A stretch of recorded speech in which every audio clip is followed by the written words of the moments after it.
Trump just threatened to send now multiple branches of the military to U.S. cities against their will. Because yesterday, Trump delivered an hour-long rambling speech before U.S. troops in Japan, during which he spent a lot of time bragging about his achievements. And at one point, he was discussing all the cities that he thinks are crime-ridden and how his deployment of the National Guard in those places has made them perfect crime-free utopias, with him then going on to say, people don't care. If we send in our military, if we send in our National Guard, if we send in Space Command, they don't care who the hell it is. They just want to be safe. We have cities that are troubled. We can't have cities that are troubled. And we're sending in our National Guard. And if we need more than the National Guard, we'll send more than the National Guard, because we're going to have safe cities. We're not going to have people killed in our cities.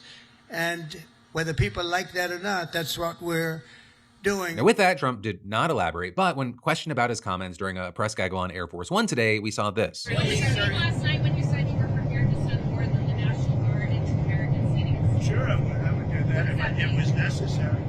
You know, if it was necessary to do that, but it hasn't been necessary. We're doing a great job without that. It was necessary. As you know, I'm allowed to do that. Do you need other branches of the military you would send in, or Who are you with? the New York Times? That's very good. Very good. Well, if you write it correctly, I'll give you the answer.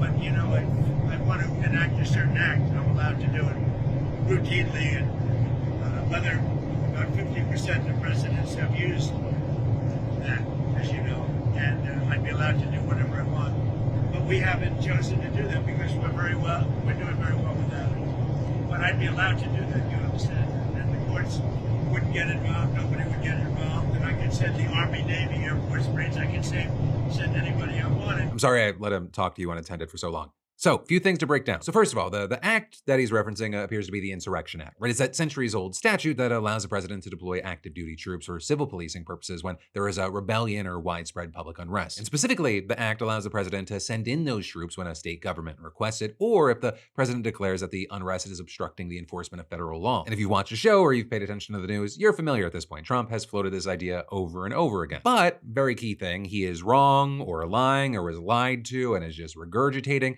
that this is something that's been routinely used by about 50% of presidents. In all of our history, it's been used by just 17 presidents, so you're talking about 37%, but also, the act has only been invoked 30 times, so it's not common, especially in modern times. In fact, it's only been used 3 times in the last half a century. And the last time it was used at all was more than 30 years ago during the Rodney King riots. So if Trump did decide to pull the trigger, it would be absolutely massive.